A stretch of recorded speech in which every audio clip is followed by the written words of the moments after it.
안녕하세요. 소리의 가치입니다. 구독과 좋아요, 알림 설정 부탁드려요.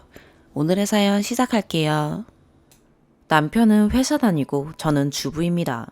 결혼 2년 차고요. 남편이 주말만 되면 하루에 20시간씩 자요. 남편에겐 주말이 있지만 전업주부인 저는 주말이라는 게 없단 생각에 서글퍼지네요. 남편이 결혼 전엔 잠 많은 사람이 아니라고 생각했는데 아니, 심지어 잠이 많아도 사람이 20시간씩 잔다고는 생각도 못했죠. 그런데 결혼하고 보니 저희 남편은 주말에 밥 먹는 시간 빼고는 다 잡니다. 무슨 신생아도 아니고. 오늘을 예로 들자면 남편이 저녁 8시에 출근해서 새벽 4시에 퇴근해서 집에 왔어요. 로테이션이 아니라 고정으로 야간 근무합니다.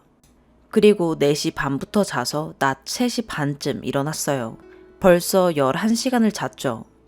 일어나서 TV 좀 보고 저녁 먹더니 다시 저녁 9시에 잠들었어요.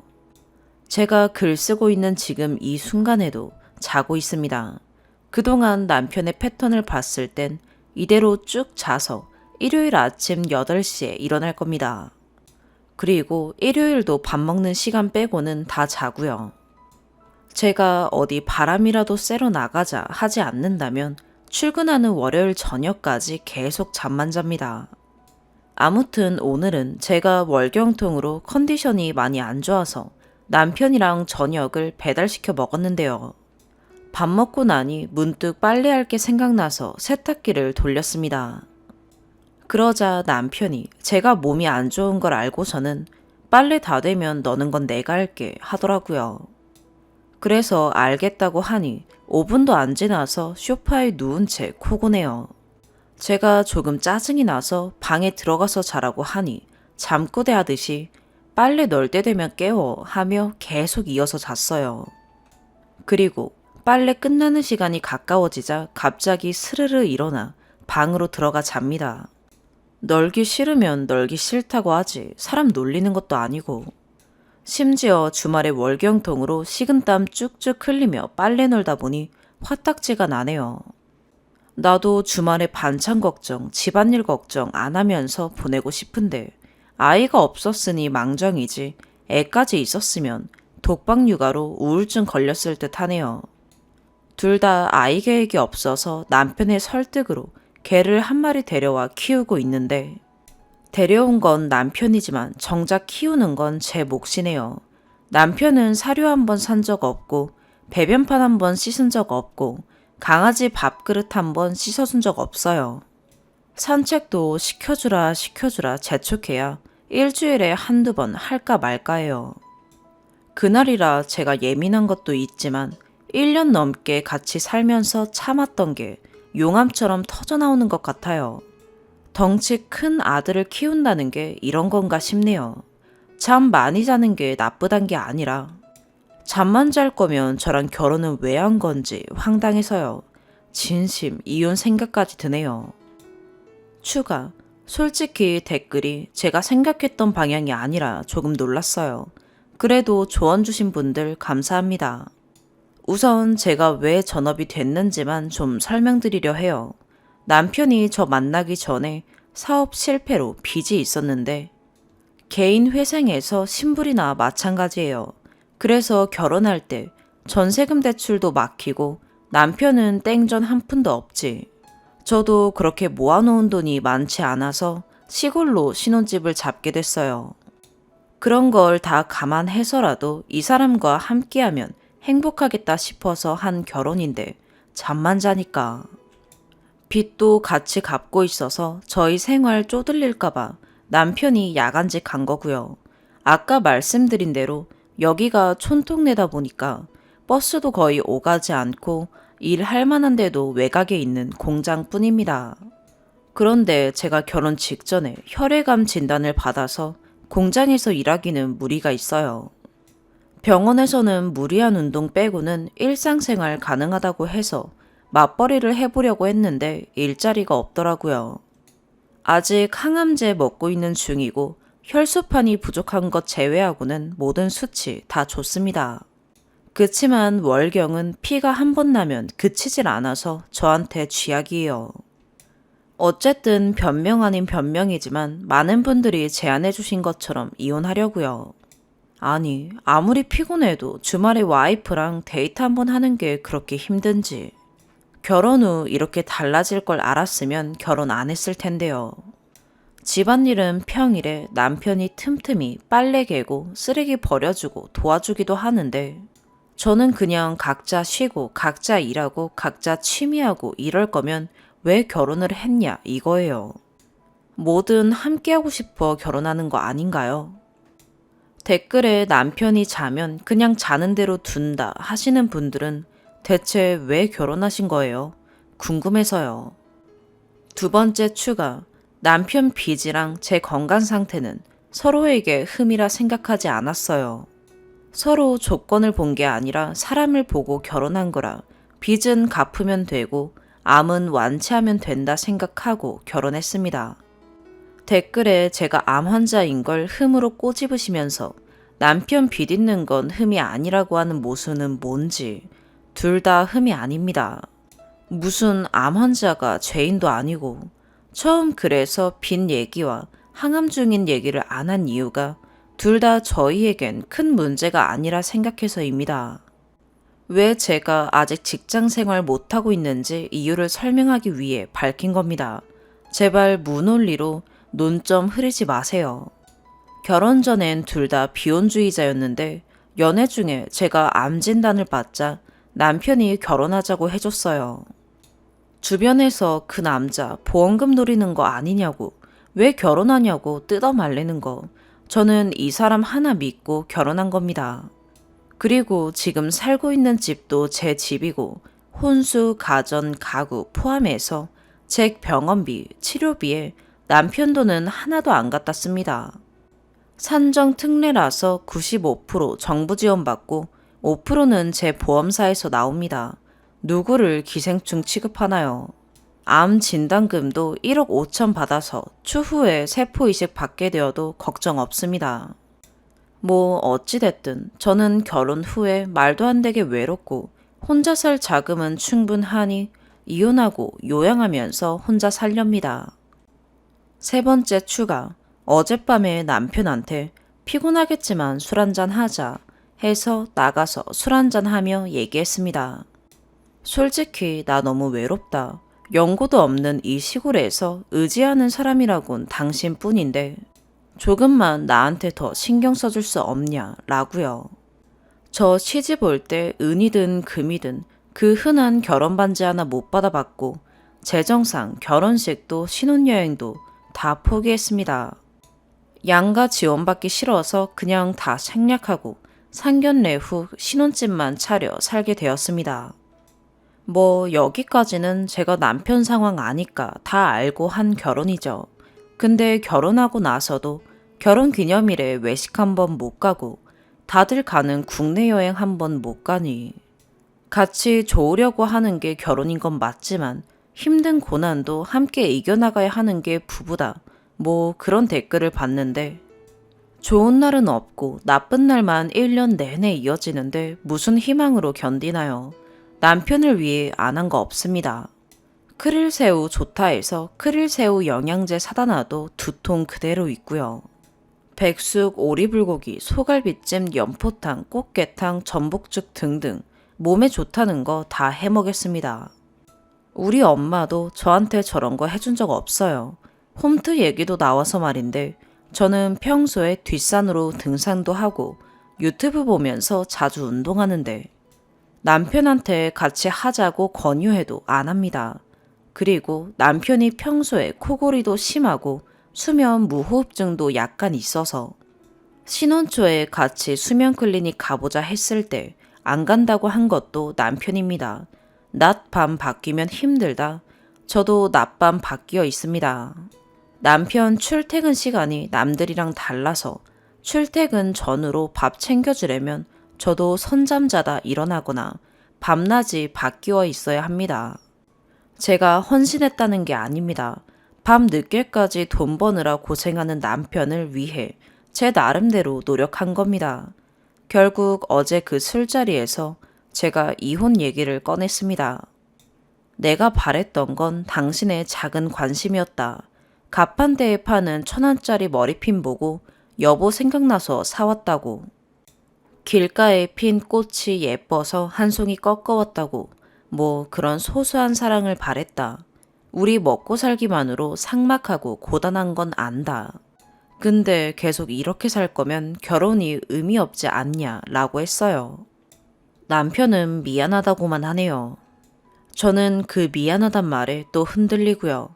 남편은 어차피 이 집에서 나가면 오갈 데 없기에 당신 월세나 전세 보증금 모일 때까지만 살아보자. 그 전에 우리 관계가 좋아지면 다행이지만 그게 아니면 그땐 확실하게 이혼하자 했습니다. 막상 헤어지려 하니 왜 이리 속이 상하는지 그렇게 이혼하겠다 톡하게 마음먹고 다짐해왔는데 이혼하면 결혼 전처럼 라면으로 끼니 때우고 제대로 몸 누일 집도 없을 남편 생각하니 진짜 답답하네요. 그래서 이혼은 천천히 진행하려고 합니다. 모쪼록 남편 걱정해 주시고 제 걱정해 주신 분들 감사합니다. 여러분들 가정에는 건강과 사랑이 넘쳐나시길 바랍니다. 두 번째 사연입니다. 저희 언니는 3년 전에 가난한 집안의 남자와 결혼했어요. 엄마가 상견례하다 우린 돈 없고 둘이 알아서 결혼하겠죠.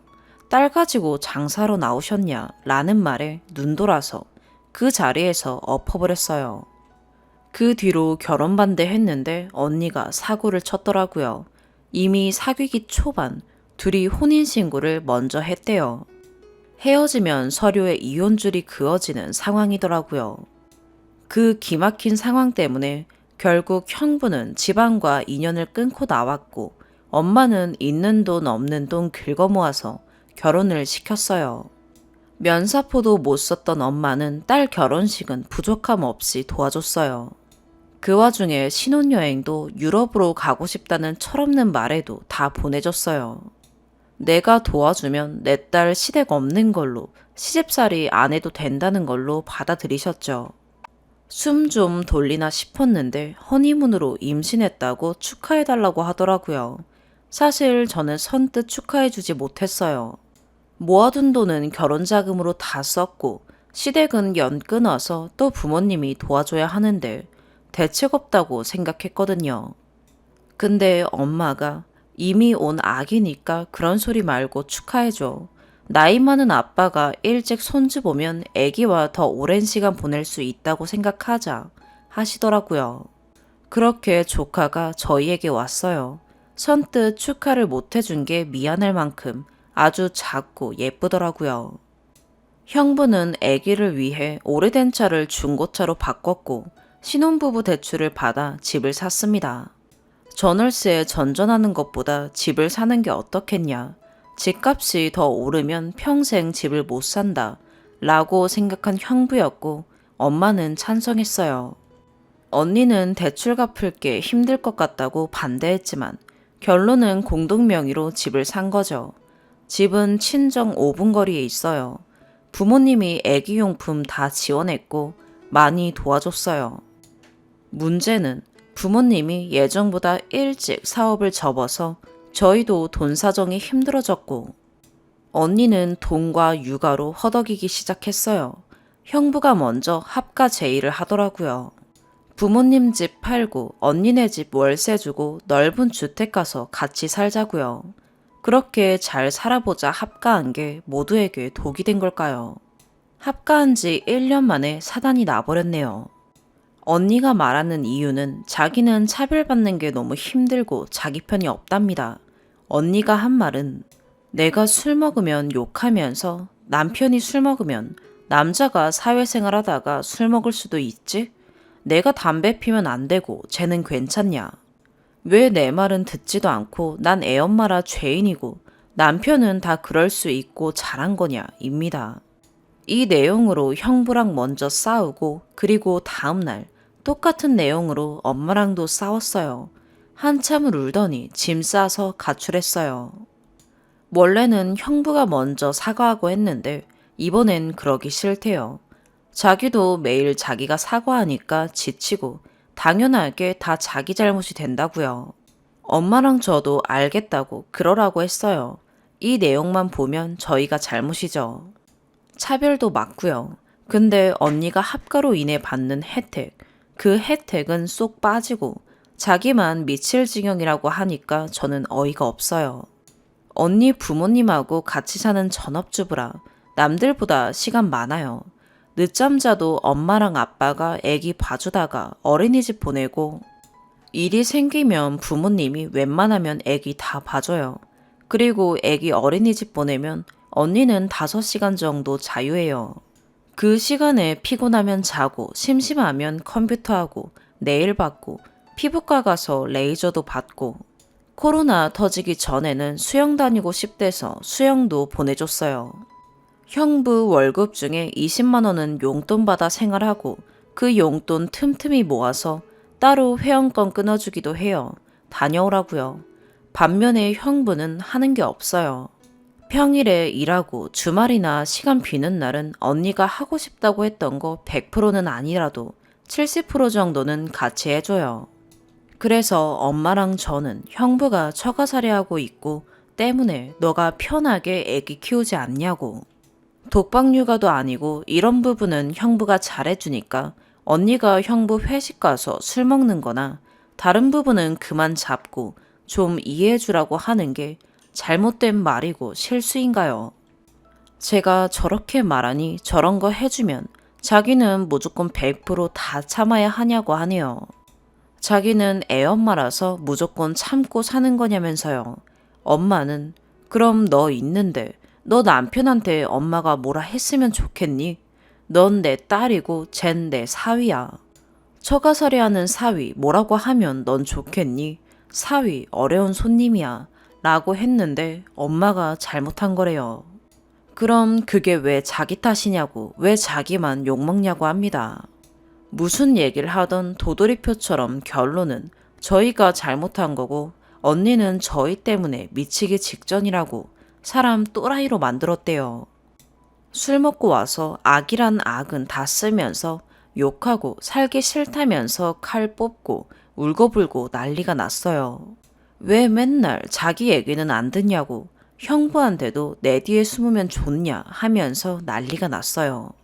다들 매달려서 겨우 방에 넣어서 재웠는데 저는 엄마가 멍하게 있는 걸 보니까 방에 있는 년 진짜 정신 차리라고 뺨이라도 치고 싶었어요. 자기가 선택한 남자, 결혼, 조카 때문에 지금까지 언니 뒷바라지하는 엄마한테 이게 할 말인지 저는 모르겠어요. 저러는 언니가 안쓰럽지도 않아요. 결혼도 반대해봤고 애기는 돈 좀 모아놓고 가지라고 여러 번 말했어요. 근데 피임도 안 해서 애기가 생겼고 육아가 힘들대서 부모님이 같이 애기 봐주고 애기 두고 일 나가기 마음 아프다 해서 맞벌이 안 시키고 알바하느니 안 한다 그래서 안 하고 그 와중에 여행 다닐 거 다 다니고 먹고 싶은 건 다 시켜 먹으면서 돈 없다고 하고 생활비도 얼마 안 주는 거 엄마가 다 메꿔요. 제가 마음 아픈 건 엄마가 저런 소리를 들어야 한다는 것 뿐입니다. 제가 너무 못된 건가요? 저희가 언니를 미친년으로 만들고 또라이로 만든 걸까요? 추가. 자고 일어나니 많은 분들이 봐주셨네요. 일어나니 형부가 퀭한 얼굴로 넘어갔다고 말하는데 저는 언니 얼굴도 보기 싫더라고요. 그래서 그냥 링크 보내주려고 내용 추가해서 쓸게요. 욕도 조언도 감사하게 받겠습니다. 부모님이 집 매매를 선택하신 건 사업을 예정보다 빨리 접고 정리하면서 재정이 힘들었어요. 빚도 남아서 이자도 내야 하는데 돈 나올 길이 없어서요. 저희 집까지 전세로 돌리고 이사하기에는 여유가 없어서 집을 팔고 이사를 갔어요. 댓글에서 형부가 영악한 것 같다고 하셨는데 맞아요. 형부는 영악하고 머리 빨리 굴려서 자기 살 길은 어떻게든 찾아서 가는 사람이에요. 그래서 형부는 찍소리도 안 해요. 자기도 미안한 거 아니까요. 그래서 형부한테는 별소리 안 나오는 것 같기도 하고요. 지킬 선은 절대 안 넘고 살아요. 그런데 언니는 자기 부모님이라 편해서 그러는 건지, 진짜로 자기가 당당해서 그러는 건지, 할 말 다 하고 살고 짜증내고 싶은 거 다 짜증내고 살아요. 아빠한테 용돈 하나 애기 봐줘도 돈 하나 안 주면서 아빠가 담배 태우셔서 애기한테 담배 냄새 난다고 아빠 보고 난리친 적도 있어요. 그럴 거면 언니가 아빠한테 애기 보지 말고 조카 100% 케어하라고 했더니 그것도 울고불고 난리치더라고요. 갈수록 부모님한테 하는 게 가관이라 엄마랑 아빠한테 막 굴지 말라고 욕한 적이 있는데, 그럼 자기는 지원받았다고 노예처럼 살라는 말이냐고. 너 결혼할 때 보자면서 울더라고요. 아니, 받은 게 있으면 노예는 아니더라도 받은 만큼은 하고 살아야 하는 게 맞는 거 아닌가요? 그게 싫었으면 받지도 말고 자기 멋대로 살면 되는 거잖아요. 엄마는 평생 어떤 지원도 없이 일하고 살림하고 독박 육아하면서 우리 둘 키운 거 지도 알아요. 엄마니까 그렇게 살았다고 말하면 엄마 힘들었다고 자기도 힘든 게 맞냐고 하네요. 엄마가 언니 자기처럼 고생 안 시키려고 뒷바라지 다 하고 있는데 저렇게 말하니 옆에서 뭐라 안 할 수가 있나요? 형부요. 형부는 언니랑 법적으로 갈라서면 남이에요. 엄마가 형부를 낳아서 키웠나요? 며느리는 딸이 될 수 없다고, 사위도 아들이 될 수 없는 거잖아요. 자기 부모한테 언니가 못하고 살아서 언니한테 뭐라고 하는 게 문제라고 생각하는 언니가 그냥 싫어요. 저도 나이가 조금씩 들고 직장 다니면서 부모님 나이 더 들기 전에 더 해드리고 싶어서 제 거 안 사고 안 써서 부모님 해드리니까 저보고 효녀병 걸렸다네요. 언니가 하는 꼴이 짜증나서 더 대놓고 자랑하듯 보여주기 식으로 한 부분도 있었는데 돌아온 답이 효녀병입니다. 저 정도면 언니는 그냥 병 아닌가요? 세 번째 사연입니다. 저는 25살이고 연하인 여자친구랑 1년 가까이 연애 중입니다. 다른 게 아니고 전 여자친구를 너무 좋아해요. 그런데 싸울 때마다 너무 무섭습니다. 이유는 여자친구는 조금 눈치도 빠릿빠릿하고 센스 있는 편입니다. 그리고 참 신기하게 제가 선호하는, 관심 있어 하는 것도 굳이 말을 안 해도 잘 알고 잘 챙겨주고 그랬습니다. 반면에 저는 조금 눈치가 없긴 합니다. 센스도 없어서 여자친구한테 많이 맞추기 위해서 나름대로 해봤는데 눈치나 센스는 타고난 것 같습니다. 그래서 항상 여자친구에 못 미칩니다. 이 부분을 여자친구는 답답해합니다. 예를 들어서 밥을 먹을 때 제 입에 뭐가 묻거나 옷에 흘리거나 뭐 그러면 여자친구는 그냥 조용히 휴지를 건네주거나 닦아주는 편이고, 신기하게 제가 휴지가 필요하거나 물을 더 마시려고 눈으로 물병을 찾을 때 그 잠깐을 캐치해서 물을 따라주고 휴지를 뽑아주고 그렇습니다. 저는 여자친구한테 안 그랬습니다. 이유는 몰랐어요. 얼굴을 보고 있긴 했는데 신경이 아예 안 써진다 해야 하나. 그냥 뭐 묻은지 안 보입니다. 제가 생각해도 이해가 안 되긴 하는데 얼굴을 보고 있었는데 묻은 거를 인지 못했습니다. 어쨌든 나중에 여자친구가 묻은 거 스스로 발견을 하면 저한테 화를 냅니다. 오빠는 얼굴 다 보였을 텐데 묻은 게 있으면 말을 해줘야 내가 닦던지 했을 거 아니야. 아니면 닦아주던가. 아, 진짜 왜 이렇게 눈치가 없냐. 일부러 그런 거야 뭐야. 이거로 시작해서 제가 조금이라도 변명을 한다면 그날 개싸움이 나는 겁니다. 변명은 그냥 안 보였다, 몰랐다고 하면 그게 왜 안 보이냐, 안 보일 수가 있냐. 밥 먹으면서 내 얼굴 계속 봤는데 당연히 보이는 거 아니냐. 관심이 없는 거냐 뭐냐. 그냥 못 봤어만 하면 다냐. 못 봤어, 다음에는 묻으면 닦아주고 신경 쓸게 등등. 다음에는 어쩔 건지 말을 해야지. 그냥 못 봤어 하면 내가 뭐라 해야 하냐. 한두 번도 아니고 이런 걸로 좀 짜증나게 하지 말아라 등등 엄청 쏘아붙입니다. 그럼 저는 더 싸우기 싫어서 여자친구가 원하는 사과의 정석대로 사과를 합니다. 뭐뭐 해서 미안해. 앞으로 어떻게 할게. 이렇게요. 이 사과 형식이 안 지켜지면 똑바로 사과할 때까지 계속 뭐라고 합니다. 사과하는 방법을 아직도 모르냐? 기본적인 걸 아직 모르냐? 사과할 때 하는 게 자기 마음 편하려고 하는 게 아니라 얼마나 잘못했고 미안한지 앞으로 어쩔 건지 말해야 상대방도 알 거 아니냐고 막 그럽니다. 그냥 여자친구한테는 제가 눈치 없고 센스 없는 놈이라고 단정 지어진 것 같습니다. 제가 조금만 그런 행동을 보이면 처음엔 한 두세 번 좋게 말하다가 3번 이상을 안 참습니다. 이건 제가 얼마나 참는지 궁금해서 실험해 보려고 일부러 안 그래봤는데 평균적으로 3번 정도 참는 것 같습니다. 그리고 아무리 그래도 제가 자기 남자친구고 사랑하는 사람인데 본인이 화난다고 말을 너무 거칠게 합니다. 완전 아랫사람 대하듯이 어쩌라고 그래서 아직도 모르냐? 몇 번을 말하면 알아들을래? 전부터 비슷한 맥락으로 얼마나 싸웠냐? 왜 맨날 같은 거로 잘못하고 같은 걸 지적하고 언제쯤 고칠래? 이럽니다. 이건 센스랑 눈치 때문에 싸운 건 아니고 그냥 제가 잘못해서 저 말이 나온 겁니다. 저도 고치고 싶은데 안 고쳐지는 걸 어떡해요. 그래서 저한테 헤어지자고 싸울 때 몇 번 말했는데 제가 잘한다고 약속하고 겨우 잡았습니다.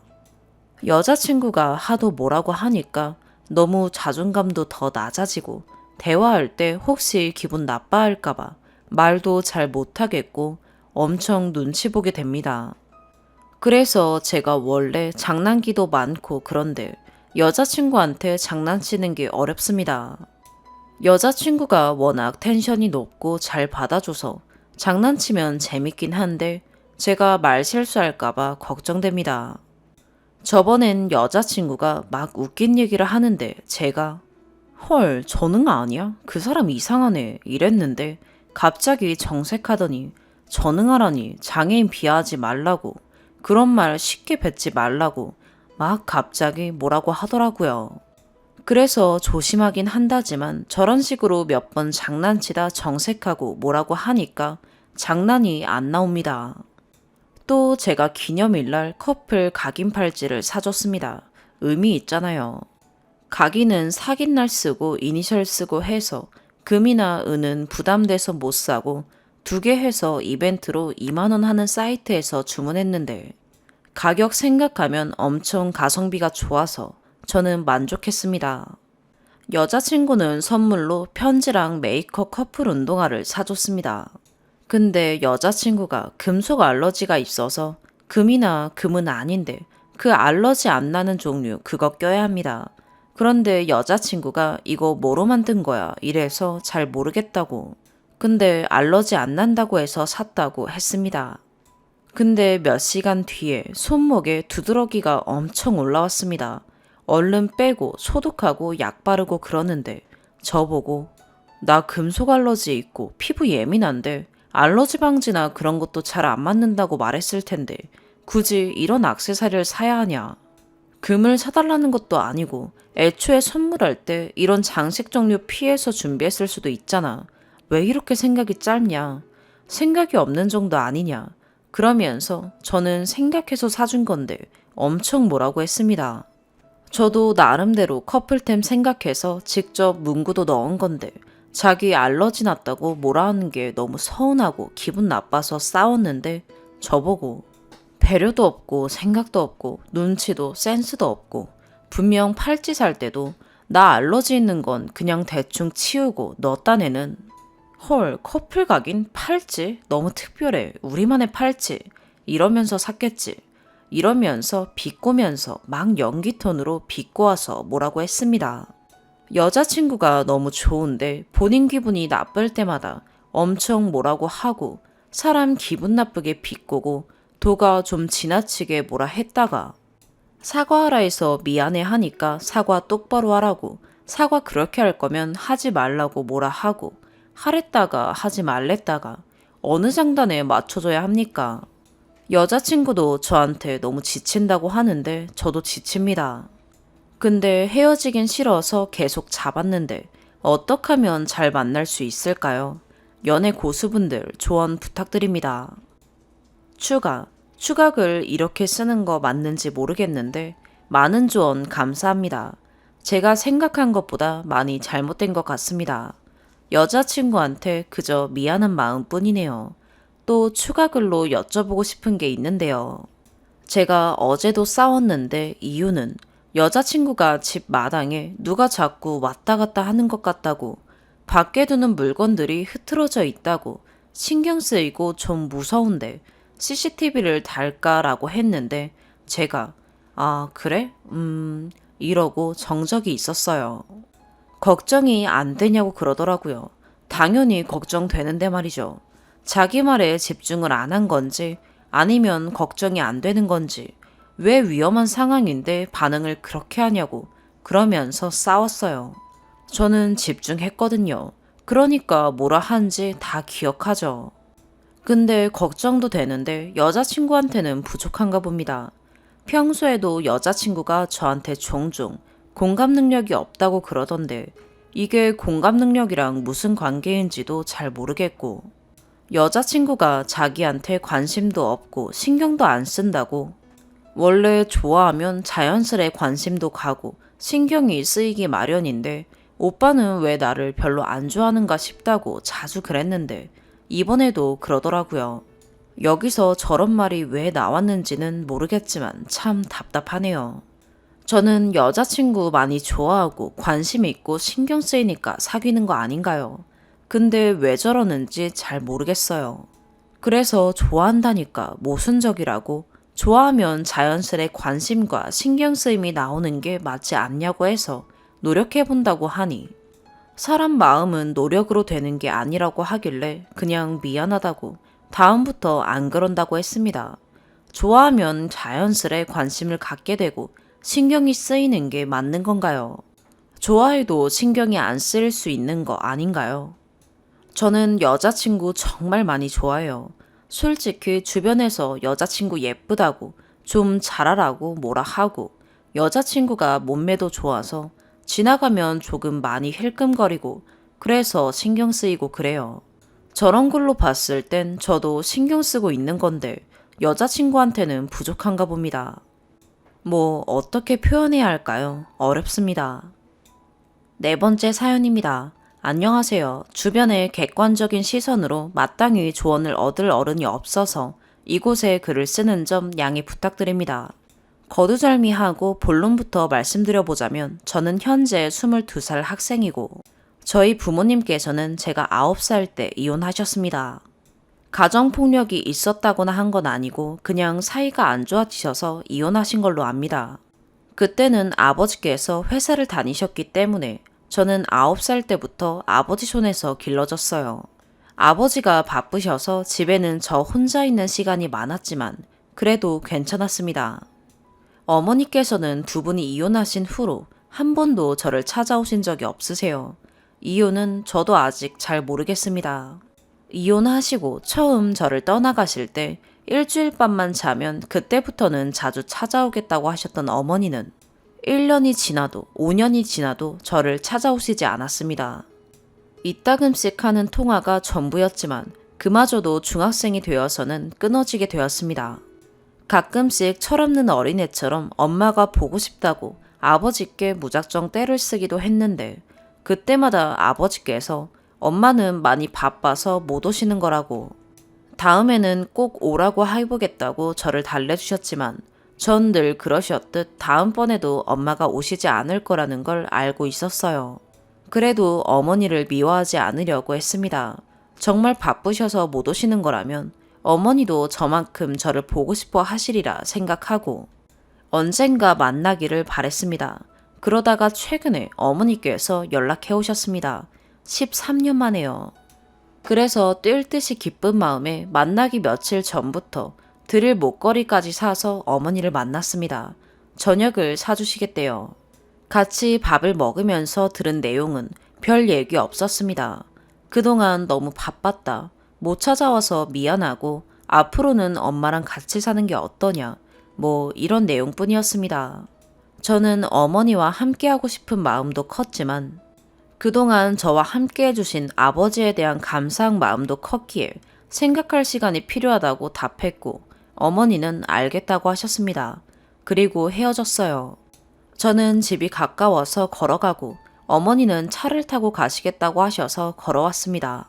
조금 걸어오다 보니까 준비한 목걸이를 못 드린 게 생각이 나더라고요.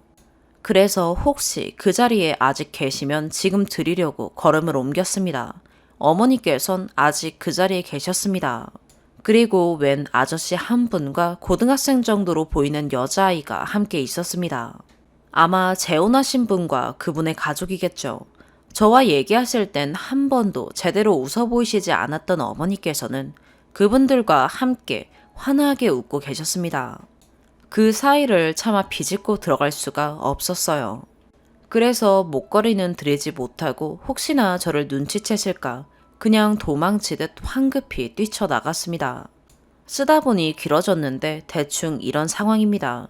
저는 어머니께서 왜 13년 만에 그것도 이미 새로 꾸리신 행복한 가정도 있는데 갑자기 저를 찾으시는지 이해할 수가 없어서 요즘 혼란스러운 상태입니다. 직접 여쭤보기엔 용기가 나질 않고요. 또 13년간 노력하며 저를 있는 힘껏 정으로 키워주신 아버지를 떠나 어머니와 함께 살 이유가 있는지에 대해서도 혼란스럽습니다. 그토록 보고 싶어하고 함께하고 싶어 했던 어머니인데 다시 만난 어머니의 존재, 왜 이리 저를 힘들게 할까요? 어머니만 만나면 모든 것이 동화처럼 행복하게 해결될 줄 알았던 제 잘못인가 봅니다. 추가, 안녕하세요. 우선 많은 조언 정말 감사합니다. 댓글 확인하러 들어왔다가 깜짝 놀랐습니다. 써주신 댓글들은 빠짐없이 모두 읽어보았습니다. 그렇군요. 제 장기나 제가 벌어다 줄 돈이 필요해서. 어쨌든 뭐든지 좋은 의도는 아닐 거라고 하셨죠.